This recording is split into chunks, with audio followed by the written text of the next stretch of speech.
every day you can't have like alcohol. It's just not healthy. And I'm somebody who gets up in the morning, goes to the gym, does all of that. So Kombucha came to the rescue. Vegans anyways have very limited options. Tea is gone out, the charge is gone out, alcohol is anyways out. There's so many other things that were out of the, because you're choosing to have a healthier lifestyle, and there was nothing that would fit in that healthier lifestyle. Veganism is a lot about health as well, correct? So for them, kombucha became a thing. You know, I want to talk about the fermentation process that you spoke about, because it's been widely accepted that fermented foods are some of the best things for your gut. They act as probiotics and prebiotics, and fermented products were initially in the ancient civilizations, they were used to actually preserve food for flood and famine. No matter what you say, people drink kombucha in India for gut health reasons. And there are multiple studies that tell you, even recently, raw unpasteurized kombucha is good for diabetic people. It does not spike your insulin acid. Kombucha helps you regulate your blood sugar in general. Would you call kimchi an anti-aging product? Because kimchi is the reason South Korean women will outlive all the other women in the world by 2030. They will have the longest lifespan of 89 years.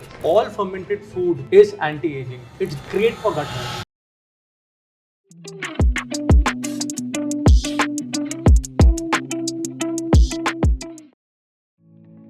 Vikram, welcome to Infinite Health. Thank you so much for inviting us over. Thank you so much for having me on the podcast, yaar. It's we've been talking and I've seen your content and I think it's brilliant, and I was looking forward to having you in Bombay. Thank you so much, Vikram. I mean, I can't tell you how much I want to have this conversation, because this is something I love. Like, kombucha is my everyday go-to drink because I'm a teetotaler, I don't drink. So this is like my favorite drink now. But, you know, the first thing that comes to my mind is that you were in the Merchant Navy and now you're the founder of MAVIS. So what's the story there? Like, it seems like such an interesting story. Honestly, I think it was one of those accidental entrepreneurship thingy. And I never thought, I've always loved food, okay? That goes without saying. In fact, I wanted to be a chef. And my dad told me very clearly that, okay, Vikram, I have been to all 5 stars in the country. I travel so much for sales. And they all become waiters. And can you imagine a 17, 8-year-old guy whose whole dream is to become like this, and he's like told this. And the only other thing I wanted to do was Indian Navy, right?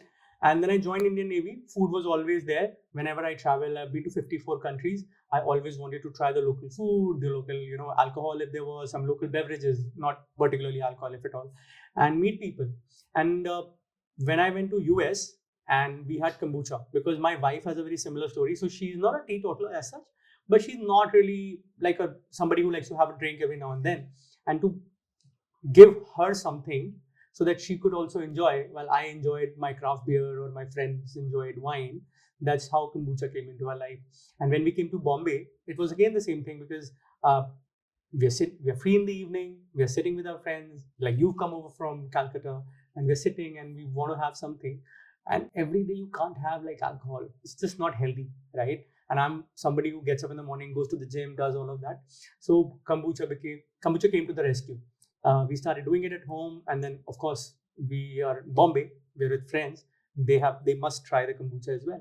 So we gave them the kombucha. Initially there was a resistance, because you know how kombucha can be, like you've been drinking it for a while. So imagine drinking black coffee for the first time or green tea for the first time, like, why am I doing this? Correct? And they're like, oh, it's not that bad. I actually like it. And that's how it sort of grew for us. And then we realized that if we are doing this, there will so many people like us who do not know what to drink if you're not drinking soda, cola, some sugary beverage, right? Something filled with preservatives and artificial flavors. And you don't want to have alcohol, beer, wine, whatever. So there was nothing in the market that you could really chill with, right? Really sit down and have 1 or 2 or 3 of it. How many cup of teas will you have? Say, even if like that, right? So that's how kombucha became a thing for us. And we thought, okay, if we are missing it, I'm sure there are a lot of people who are going to be missing it. So let's go. And so we found a farmer's market. We went there. And honestly, had I failed in my first farmer's market, we would not be sitting here today. But we took about 40, 43, 45 bottles and we sold all of them. We had those recycled beer bottles that we had filled with kombucha. And that sort of gave us like, this is nice. So you made these kombuchas at home? At the beginning, yes, of course. Okay. I mean, it wasn't supposed to be like I said, it wasn't supposed to be a business. It was something that we made for ourselves and we thought it was fun. And while we're in Bombay, let's explore like a farmer's market or something where we could meet people. Because otherwise, where are you going to go and sell your product, right? Something Right. made at home. There's nothing, literally zero avenue for something like that. Now you have home chefs and private chefs and all of that. Rewind 6 years ago, there was nothing like that except for the farmer's market. So we did a little bit of research, went there, sold all the bottles, got really happy. We made like 5-6 grand. I'm like, it's better than be drunk and hungover on a Sunday morning than to be drinking kombucha and also selling it and actually making some money or something and meeting interesting people. That was the kick. Money was not a problem because I was in merchant navy. Merchant navy pays very handsomely, long vacation. This was anyways, I was going to be here. It wasn't like I was forced to be here. And then we realized that, we're in Bombay, let's doing this. Let's try and see for the next 6 months how people respond to it. So we did 2 farmers market the next following weekend and then the next weekend. And we just had success in those farmers market, initial success. And I thought, yeah, this sounds good. Like, let's do it. And that's how we started.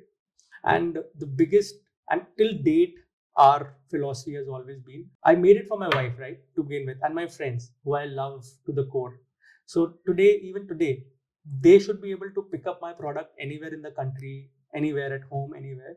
They shouldn't have to worry about if I can use this product. Is it going to be as healthy as Vikram claims it to be? This particular bottle. So everything that is made in the same image as the first thought was when we started the whole thing. And well, now here we are. We had retail store success, and then one after the other, people started calling us and people started thanking us because it was such wonderful. And a lot of we were doing a vegan market, so vegans anyways have very limited options. Now tea's gone out, the charge is gone out, alcohol is anyways out. There's so many other things that were out of because you're choosing to have a healthier lifestyle, and there was nothing that would fit in that healthier lifestyle. Veganism is a lot about health as well, correct? So for them, kombucha became a thing. And we started off in summer, 31st March 2018. So the summer season gave us the right sort of platform to push this product, and people just kept coming back. That's about it. So I wanted to get into more of the technical process that you followed. So like right after you went to the farmer's market, you sold, you had initial success. What was the second step? Like when you actually started planning this as a business? Like what was going on in your mind? Like how did you plan to sort of manufacture this and, sort of bring more and more out of it? So me and my wife had a conversation. Okay.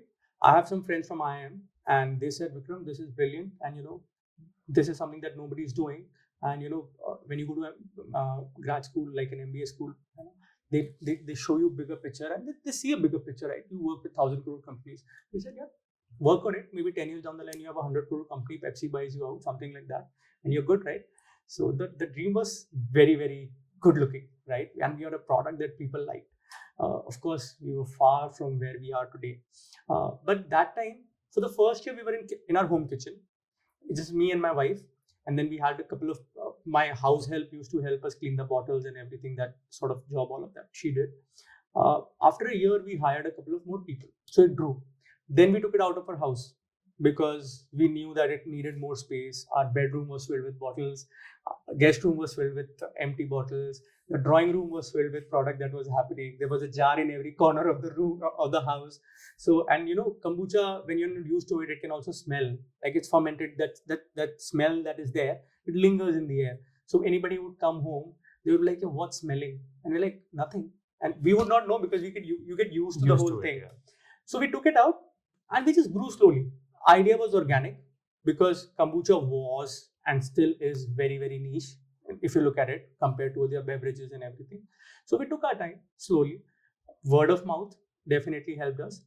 In terms of scaling up, even till today, we don't use preservatives. We don't use any pasteurization in any of our products, no vinegars, no nothing. So that means that the shelf life was smaller compared to other products in the market. So when we started, the shelf life was 1 month. Then I think after 6 months or a year, we made it 2 months. Then I think after a couple of years, when as we got used to the process, we increased the shelf life to 3 months. And now it's 3 months for beverages. However, it can go longer. But we realized that because the product is very natural, it doesn't stay the same. It doesn't go bad, but the flavor definitely deepens. It becomes stronger. Like a ginger would be a fresh ginger, like which is made today or 2 days ago, and something that is 3 months old would have a very deep ginger flavor and everything. So we said, okay, 3 months is good enough. And as a beverage, why do you want to have a beverage which is like, I don't know, 1 year old? No, fair enough. Correct. So we only make that much that we can consume. and we keep some in inventory, of course, because we get orders every day, and randomly somebody can call us and wants to place an order. So that much we keep, about 300, 400, 500 bottles we always have in stock. But otherwise, make fresh, send fresh. Our lead time is about 2 days, and there are times when we've gotten orders and we say no because we want to do good stuff, quality stuff, boutique stuff. That's what you get from us. So our process of growing has always been steady. The demand increases, we increase the production a little bit, then a little bit, then a little bit, hire 1%, 2%, 3%. It's only a couple of years ago I realized that I needed an accountant as well, because people were not paying in time, perhaps, so we had to diversify our team, not in just terms of product people who could make it for us, help us in production, but also in other areas, taking orders, packing, accounts, social media perhaps at times. So this is how we just basically kept growing slowly. I want to talk about the fermentation process that you spoke about, because it's been widely accepted that fermented foods are some of the best things for your gut, right? They act as probiotics and prebiotics. And, fermented products were initially in the ancient civilizations, they were used to actually, preserve food for flood and famines, because, people didn't have access to the kind of food that we have today. Correct. And, through civilizations has been a very, very important aspect of our food system. Right. So when you talk about the fermentation process and this process being different from others, what is a correct fermentation protocol for a kombucha? So to answer your question, I feel there is no right way or wrong way of kombucha. Everybody is entitled to their own kombucha. Okay. So when you make tea at home, not kombucha, just tea, everyone makes it differently. Some people use more water, some people use more milk, some people use less sugar, some people use more sugar. It's totally up to your taste buds. Okay. But there have to be these 3-4 components, that if you're making a masala chai or an Indian tea, there would be water, there would be milk, there would be some tea, maybe ginger, and also some sugar, more or less. Similarly, for a kombucha, you can find a bunch of recipes, but ideally, a kombucha would have 1 liter, say 1 liter, okay? 1 liter water would have about 6 to 8 grams of loose tea or tea packets, whatever you prefer. And about 40 to 60 grams of sugar. Okay, you steep the tea, you add the sugar, okay, and then you add kombucha to it. So just like for making yogurt, you need milk and you need some yogurt as a starting agent. Similarly, in kombucha, you have the tea and you need to ferment it, so you need to add some kombucha to it. And anywhere between 60 to 100 ml per liter is a good way to go about it. So you would end up making about 1.2 to 1.5 liter kombucha with 1 liter tea, essentially. Okay. Actually, the reason why I was asking this question is I was actually talking to a nutritionist friend of mine, and she told me that, can I read the label of the kombucha, right? So when you're reading a label for a MAVIS bottle of kombucha, I mean, what is it that I need to see to make sure it's authentic? So for MAVIS kombucha, when you talk about, you will notice one thing, it's one of the cleanest labels in the market. Okay. Everything that is there is something that you can understand. It either grows on a tree, is available in nature. Okay. And the only thing that you probably don't understand is the kombucha culture. Okay. But the kombucha culture is nothing but like already pre-made kombucha. जैसे हमने अभी we talked about कि दही के अंदर दूध में दही डालोगे तो दही बनेगा. बस that's about it. तो clean label होना चाहिए. The sugar content should not be more than 4 to 5 grams per 100 ml, ideally. Okay. Organic ingredients, I would always say that, because no matter what you say, people drink kombucha in India for gut health reasons. They all believe that kombucha is this alive probiotic beverage, which is naturally carbonated. It's fizzy, and that's why people drink it. So if you don't have organic ingredients, right, then it might have some metals or some harmful chemicals or whatever, some pesticides, whatever, that might enter your beverage. Why would you want that? The whole point is to have a healthy beverage. So ideally, organic. There should be no natural identical flavors, which you will find a lot. It should say sugar on the label. And when you read the label, if it says no added sugar, throw that bottle out. Because no kombucha can be made without sugar. Okay? We at MAVIS, we do a low sugar or a keto kombucha. But it doesn't mean that it does not have sugar. it has sugar less than 0.5 grams per 100 ml. That is pretty much non-existent. Okay, and it is sour. Your palate will tell you it's sour. It tastes like vinegar, like a very mild vinegar, correctly, if saying it correctly. But that's how it is. So you have to read the label. That's about it. If it says that it contains no added sugar, how did you make the bloody kombucha? It's very simple. But there's so many brands of kombuchas that I've seen that, like, write stevia added and no sugar added. Can you mix yeast and stevia to ferment a kombucha? Like, just thinking out loud. No. So what they're saying is, so for example, coming back, so in MAVIS kombucha, MAVIS Pantry, we make kombucha which is zero sugar or low sugar. Now what we do is, it's not that we don't add sugar. We add less sugar than we would intend. Okay. So say for example, if I'm adding 40 grams of sugar to begin with in a normal regular kombucha or ginger ale or whatever. When I make a keto kombucha or a low sugar kombucha, I add only 20 grams. And that 20 grams gets fermented almost completely. So it almost disappears. It almost disappears. Now there is no sugar. You're not going to heaven without dying. So there is no sweetness in the whole thing. So what you do is, people add monk fruit, people add stevia, people add other sweeteners to it, right? Or sometimes they actually add sugar, but they write stevia or they write monk fruit or whatever. Or maybe they're just adding stevia. I'm just saying. But in either case, they are doing all of this to make it palatable. I have no problem with making it palatable. But kombucha is already a very healthy beverage. And you're going to have maybe 1 or 2 kombuchas or whatever. So it's not going to make a huge difference unless you are on a very strict diet which does not allow any carbs or anything. And there are multiple studies that tell you, even recently, that kombucha, raw unpasteurized kombucha, is good for diabetic people, right? It does not spike your insulin as such. It is lately, kombucha helps you regulate your blood sugar in general, right? But again, like I said, read the label, 3 to 5 grams of sugar, not more, okay? And trust your palate. If your palate is telling you it's sweet, it's sweet. Very simple.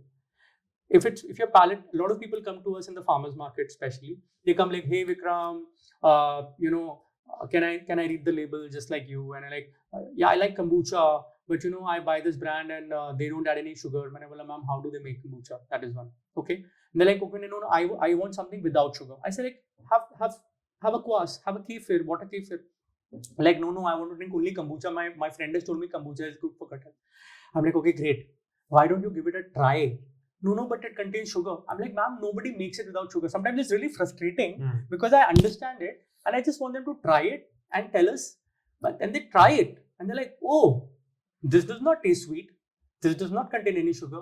I'm like, ma'am, it does. I'm not going to lie to you to sell you a bottle. I'm not going to lie to you. It does contain sugar. But this sugar is not going to harm you the same way the sugar, say, in a fruit juice or a soda or a cola or something that would harm you. Because there is nothing to it. Here, because of the virtue of fermentation, there are so many healthy acids, enzymes, bacteria that when they enter your system, they help you regulate your blood sugar in general, not just whatever is present in the kombucha, but also in general. They make your gut a healthier, happier place. So you will feel better. Your gut will thank you for it, correct? And that's what you should be worried about. If you go behind sugar and you trust something, what about the natural identical flavors? They are not natural. They are natural identical flavors made in a factory, right? So you got to read all of those things is completely, I believe. And if the shelf life, the most important thing, if your kombucha shelf life is more than 3 to 4 months, it's pasteurized, or they have added some sort of preservative to it. So wines, for example, contain sulfites, right? So usual wines contain sulfites. Now sulfites are added for preservation. Now sulfites are killing all the bacteria and the yeast and everything that is present in the wine bottle. What do you think happens when they enter your body? Sulfites. They will be metabolized, but they are entering your system, right? They will kill something somewhere in your body, right? Some bacteria, some yeast or whatever. So preservatives are a no-no. In MAVIS Pantry, whether it's kimchi, whether it's kombucha, whether it's kefir, pasteurization is a no-no. I do so much customization for my clients. As a boutique means customization, right? We do all of that for a simple reason. We want to cater to a wider audience, but we want to give them good stuff, right? You want less fizzy? We'll give you less fizzy. You want more fizzy? We'll give you more fizzy. Whatever that is, right? But we will not give you preserved drinks, something that you can keep out of the refrigerator.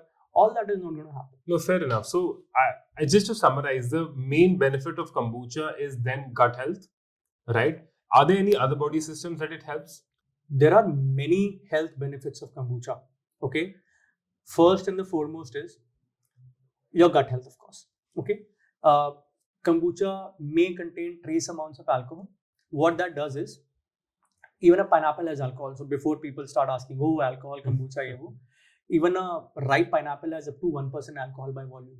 And I keep telling this to people. Kombucha, in comparison, may have undetectable amounts to about 0.1, 0.2% by volume, which is Absolutely nothing. fine, Which yeah. is nothing, right?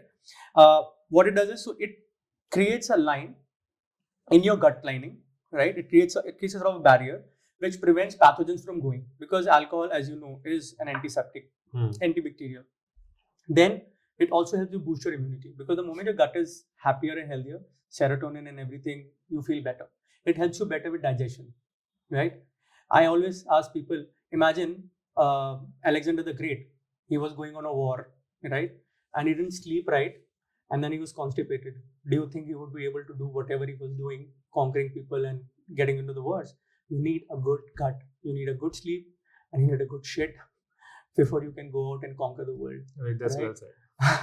So you need kombucha helps you with that. Okay, I personally believe that. I've had people, and it also kills your cravings. It satiates you better because it regulates your blood sugar better. It also helps you with your hunger pangs, right? And it's a complete beverage. If you have 300 ml of kombucha, there is that amount of liquid, there is an amount of bacteria and everything. It's a great appetizer. It's a great replacement for sodas and colas. There are multiple benefits of it. I've had people who've come back to me and said their B12 levels have gone up only by adding 50 ml of kombucha in their daily diet. And I am someone who's very critical of my product personally and products in general. Why not? I'm a consumer Of as course. well. I'm not just a founder and a maker, but I'm also a consumer. I'm very critical of products. And I asked her, ma'am, are you sure you did not change anything in your diet otherwise? She's like, no, Vikram, I'm like, I follow whatever. And the only addition is that I've started having like 50 ml shots in the morning instead of my tea, or before my tea. I would have this 50 ml shot, and my B12 levels have gone up. Now, I would not claim it, right, as such, because there is no scientific study. But this is the customer feedback. And tell me, when I have a customer feedback like that, why would I want to preserve my kombucha? Why would I want to add something that is not helping somebody? Right. Kids are drinking this stuff, yeah. Kids are drinking. Would in good conscience, would I allow my daughter, my son, my friend, my parents, to drink something that is not healthy, that I know is not healthy? So why would I don't allow cold drink in my house. I don't allow fresh juices or anything. I mean, juices, packet juices and everything in my house, for a simple reason. We know it's not healthy. Why would I give it to people who come to my house? They are my near and dear ones. And same goes for our philosophy for the product. We will not give anything that we can't drink it ourselves. We are not selling it. No, that's a very good way to put it, because I mean, I was really coming to the fermentation process back again. Because once you mastered the fermentation process, what is the next product that you went to? So we started with kombucha because kombucha was something that we were doing at home, but we realized that people wanted to do things with beetroot. So we tried making a beetroot kombucha, and dude, it was bad. But I couldn't drink it. Like, it's your it's your thing and you hate. It was our child, it was our creation, and we hated it. Like, nobody would drink it. It was too sour, right? Beetroot. So we thought, okay, what do we do? And our friend kept pushing, and then we realized that there was Beet Kvaas was something that was available in the market. There was one other brand. Like, why don't we try that? I mean, there might be a market for something like that. And people loved the Beet Kvaas. The best thing was it was zero sugar. But to do it right, from the start, we started playing in how do we make people more, how do we make the product more approachable? How do we make a kombucha, a Beet Kvaas, a kimchi more approachable?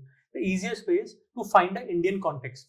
So we said, okay, now we are going to make everything at MAVIS, but we are going to make it with an Indian context. So our kombucha flavors would be ginger and honey, kokum, lemon mint. We called it Shikanji. Okay, because I come from Rajasthan, so Shikanji is always like the summer drink, right? And then apricot. So Leh and Ladakh, they have the best apricots in the world. So we got some sun-dried apricots. We made that. So flavors like those. Now everyone does apple cinnamon. So we said, okay, let's not do apple cinnamon. Let's do apple clove and nutmeg. Okay, so because apple is usually a winter fruit and clove has this warming property in general, जो हम आयुर्वेदा में या हिंदी में बोलते हैं, घर पे बोलते हैं. So we started that. Then the beet kvaas came along, and people started loving it. So it's a very particular flavor, particular product. Kvaas is different. Kvaas is a Russian beverage. It's usually made with beetroot or made with stale bread, which serves as the source of carbohydrate or sugar in the ferment, and it's very nutritive and it's zero sugar. So either people loved it or they hated it. Like there was nobody would say, "Oh, if you don't have anything, I will take a beet kvaas." That never happens. So I have people who would say, "Vikram, send me anything but beet kvaas." And there are people who are like, "Vikram, don't send me anything. I only want beet kvaas." Right. I'm like, "Ma'am, do you want to try this? Or sir, do you want to try this?" I was at an event and this lady refused to stop by. She said, I pick up your beet kvaas from one of the stores. I'm like, "Ma'am, thank you so much. Just try. There are so many other wonderful beverages and products that we do, kimchi, sauerkraut. Why don't you?" Vikram, I will not change my mind. I will continue to drink your beet kvaas, but I don't want anything else. I know all about everything. I'm like, okay. I think I don't need to oversell this to this particular person. They already like the product, and that's about it. But we realized that when we call it beet kvaas, we are still alienating people. We didn't want it called kanji because then everybody's like, "Oh, black carrot se kyun nahi banate?" So we're like, okay, let's call it beet kvaas the way it is. But now beet kvaas has lesser awareness. People still call it kanji. So now eventually we are the next set of labels. This says beet kvaas. The next set of labels says kanji. Kanji, right? Making it more Indian. But but there's also something else that I wanted to add here and I wanted to ask is that are all your products sourced from India or do they come from outside? The only thing that comes from outside is the blueberries. Okay, because India doesn't grow blueberries, of course, at all. Yes. And it's the highest selling flavor. I mean, I can fight it that much. The only thing is we try and source organic blueberries. Kabhi Turkey se aa raha tha, फिर kabhi Canada, US. These are the three places usually it comes from: Turkey, Canada, and US. Canada, US mostly, right? Everything else comes locally. Even the kimchi. So we made the beet kvaas, then we made the sauerkraut because kimchi we thought is pungent, kimchi is spicy, kimchi is tangy. And nobody's like, because people don't like khatta kombucha, people don't like sour thing. So my mind was. And my wife kept telling me, Vikram, lemon mint koi nahi pita. Nobody likes lemon mint. Make sweeter kombuchas and whatever. And why do you have to tell?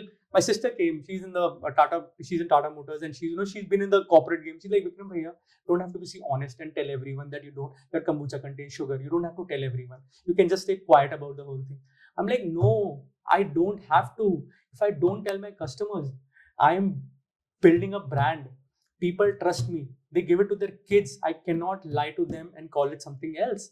And that's about it. But as God would have it, as time would have it, our customers have stayed with us. Somebody just moved back to France after 6 years, and they called me to meet them before they left the country. So Vikram, I know you have two more products in your SKUs, and which is kimchi and sauerkraut. But they're such westernized products. I mean, do such products work in India in any form? You're right. They sound very westernized, but actually kimchi is Eastern and sauerkraut is Western. Sauerkraut. So what is sauerkraut? Sauerkraut comes from a combination of two words: sour, S-A-U-E-R, and kraut. So khatta cabbage, sour cabbage is sauerkraut. Okay, and when we started this podcast, we were talking about how flood and famine and people wanted to preserve their food. Now look at Western Europe. They would only have fruits and veggies growing mostly in the springtime or the summers, right? And the winters would be very, very harsh. So fermentation was for them a way to preserve food and use it later. Okay, and so happened that fermentation also made it more nutritious and tastier and a lot of umami and everything. But in our context, so now the next question would be, what is kimchi? What kimchi is? Kimchi is what is sauerkraut to Germany? Kimchi is to Korea. Okay? Kimchi is also fermented vegetables, stereotypically cabbage.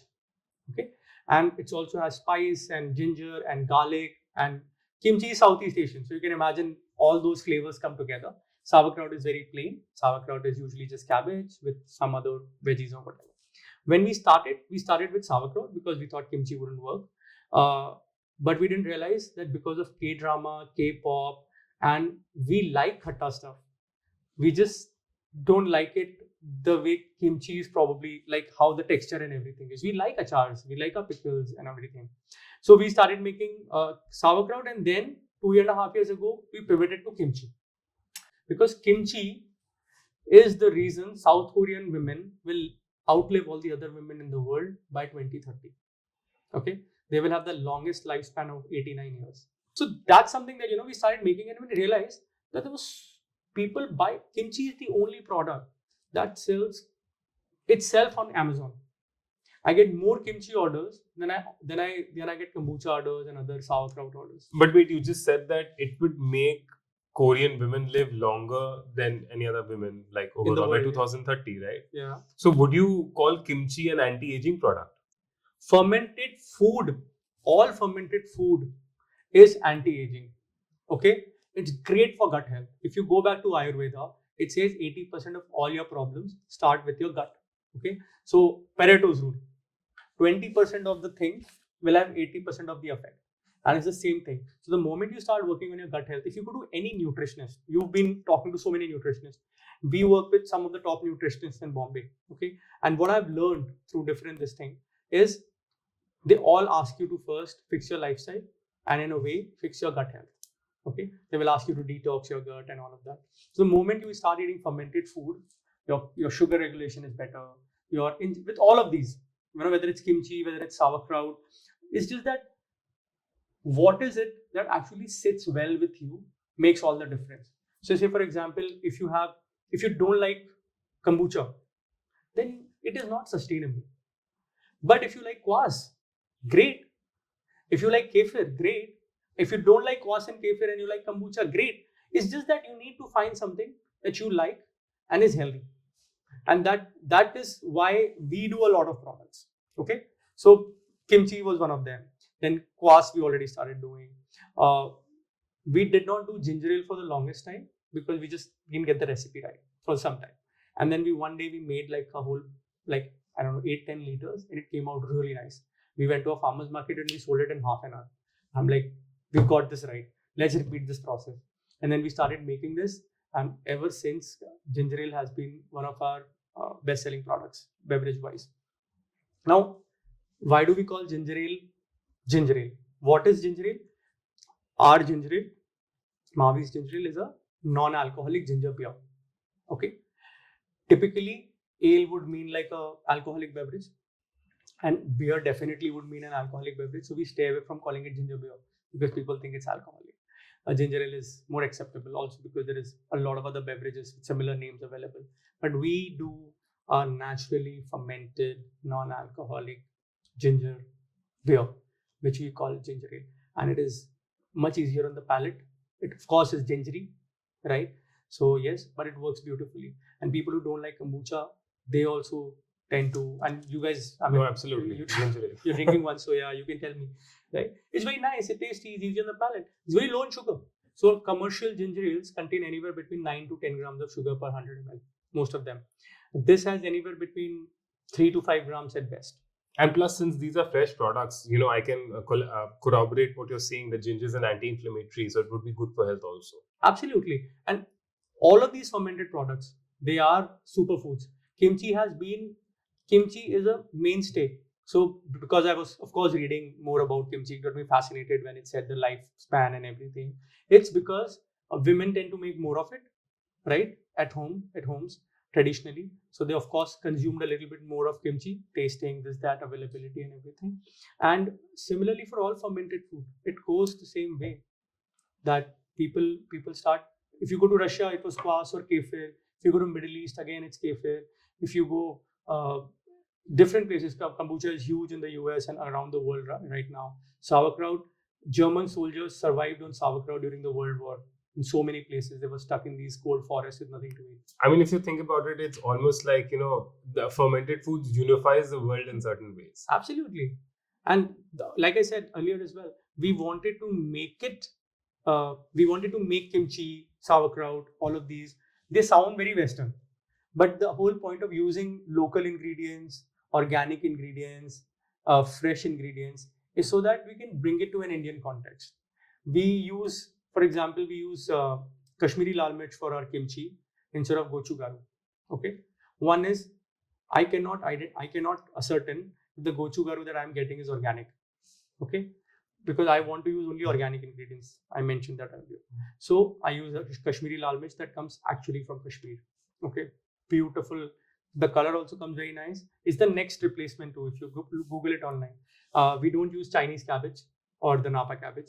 We try and use Indian cabbage. Again, that's what we've been eating for all this time. We use all local ingredients.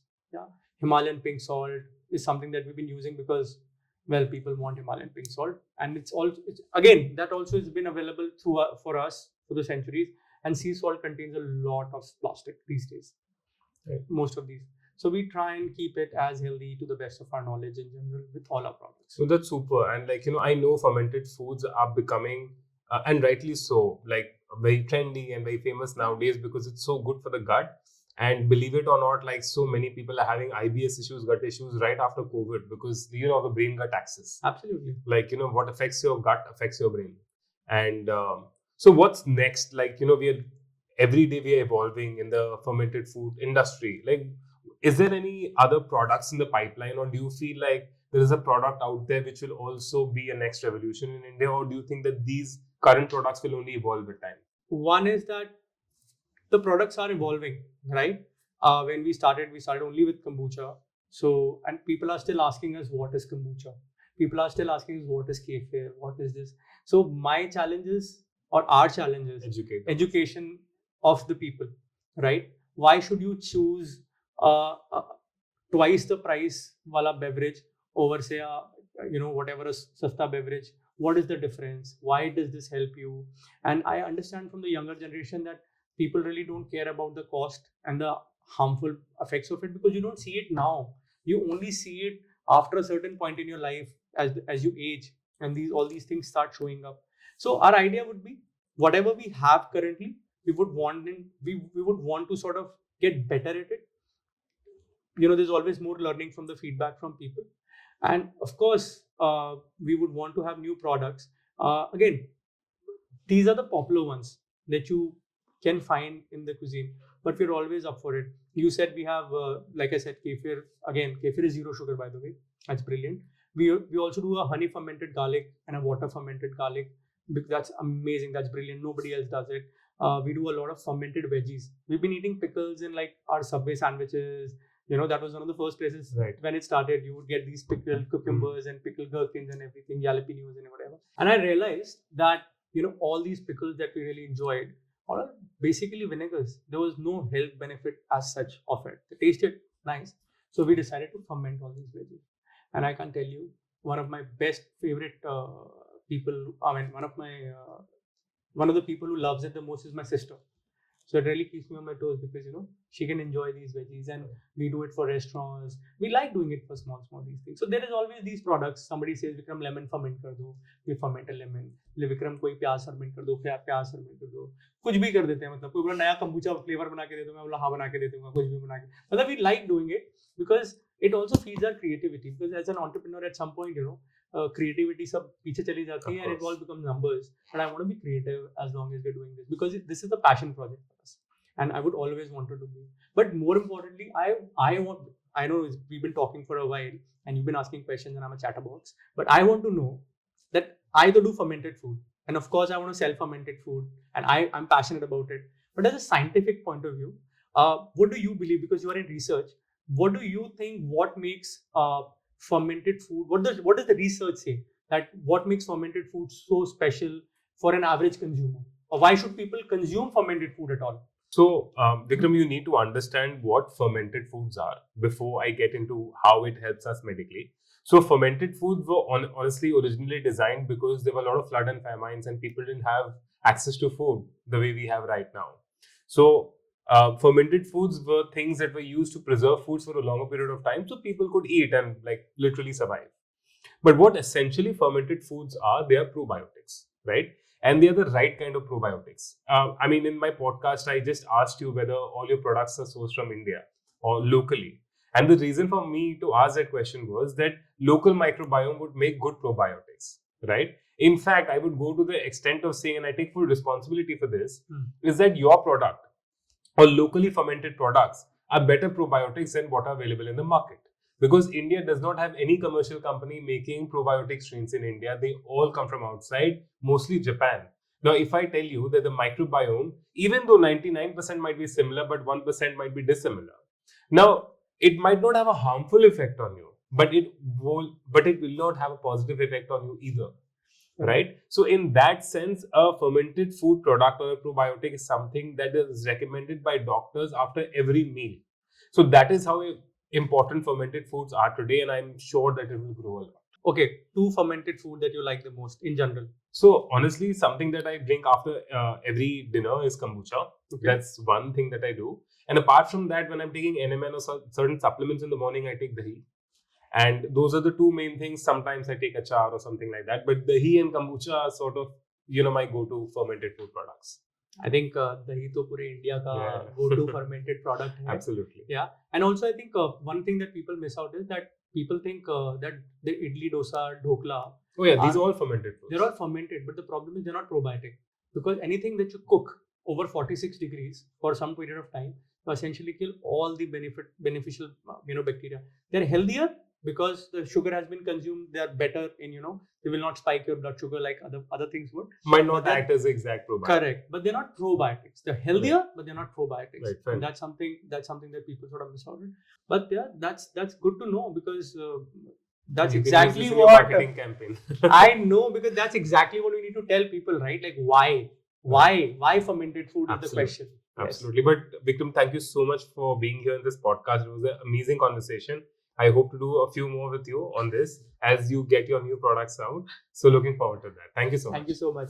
Cheers. Now, before we end, I'd like to thank our sponsors, decodeage. Decodeage is India's first longevity research company aiming to increase the health span of people. The supplements and tests are based on the latest scientific breakthroughs in the fields of longevity and aging sciences. The supplements they provide target the biological mechanisms that cause aging. For example, as we age, the NAD+ levels in our body decline, leading to mitochondrial dysfunction and genomic instability. 2 main reasons for biological aging. And by supplementing with decodeage's NMN, one can replenish the NAD levels in the body and tackle aging at a cellular level. Now, there are numerous clinical trials and experiments indicating that NMN increases the health span of individuals who consume it. I take it myself and it feels great. Apart from NMN, decodeage offers other longevity supplements like spermidine, AKG, fisetin, and transresveratrol. If you want to start your healthy aging journey, then decodeage is the place to be. Do visit decodeage.com and use my coupon code Anant to get a discount.